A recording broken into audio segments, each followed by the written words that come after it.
دارها القجع. المغرب كيفرض الفيزا على الجزائر، ماشي كاع الجزائريين، المشجعين اللي غادي يجيو يتفرجوا في كأس افريقيا 2025. الإخوان جبت لكم أخبار زوينة وبمكتة.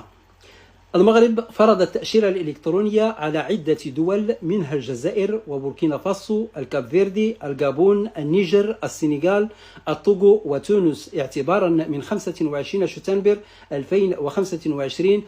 نبقاو توجور مع اخبار تاع البوق المخزاني، واللي الاخبار الكاذبه اللي يروج لها او الاحلام يتمنى هو يبغي يفرض رايه في مواقع التواصل الاجتماعي باش يجسدها على ارض الواقع.